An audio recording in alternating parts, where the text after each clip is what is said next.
मुख्यमंत्री माझी लाडकी बहीण योजनेअंतर्गत ज्या काही महिला पात्र होत्या, अशा महिलांना महिन्याला 1,500 रुपये शासनाकडून दिले जात होते.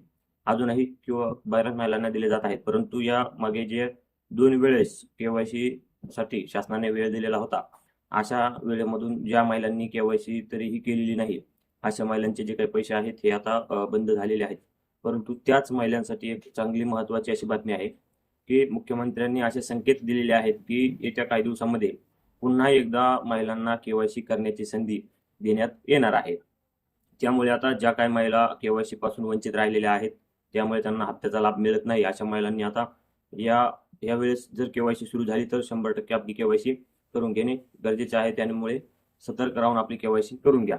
व त्यानंतरचा जो काही सर्वात महत्त्वाचा मुद्दा आहे, आता या योजनेमध्ये जी काही पडताळणी शासनाकडून करण्यात आलेली होती, या पडताळणीमध्ये ज्या काही अपात्र महिला ठरलेल्या होत्या, या अपात्र महिलांचे जे काही पैसे आहे हे वसूल करण्यात येणार का, असा जो काही प्रश्न समोर येत होता, त्यावरती बोलताना राज्याचे मुख्यमंत्री देवेंद्रजी फडणवीस यांनी सांगितले की ज्या महिला या योजनेतून अपात्र आहेत, अशा महिलांचे पैसे हे वसूल करण्यात येणार नाहीत. आता इथून मागे जे काही हप्ते या महिलांना मिळाले, हे हप्ते वसूल करण्यात येणार नाही, यांना ही माफी देण्यात येणार आहे.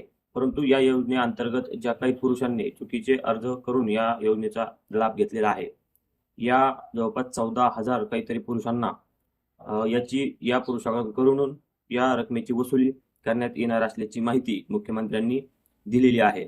आता यामध्ये पुन्हा जर एकदा केवायसीला सुरुवात झाली व या केवायसी मधून अजून काही महिला वगळण्यात आल्या तर नक्कीच त्या महिलांकडून पुन्हा एकदा वसुली करण्यात येईल. त्यामुळे ज्या महिलांना लाभ घ्यायचा आहे, ज्या महिला अटी शर्ती पात्र आहे, अशा महिलांनीच आता केवायसी सुरू झाल्यानंतर आपली केवायसी करून घ्यावी. व्हिडिओ आवडला असल्यास व्हिडिओला लाईक करावा. अशा प्रकारच्या नवनवीन योजनांच्या माहितीसाठी आपल्या चॅनलला फॉलो व सबस्क्राईब करायला देखील विसरू नका. धन्यवाद.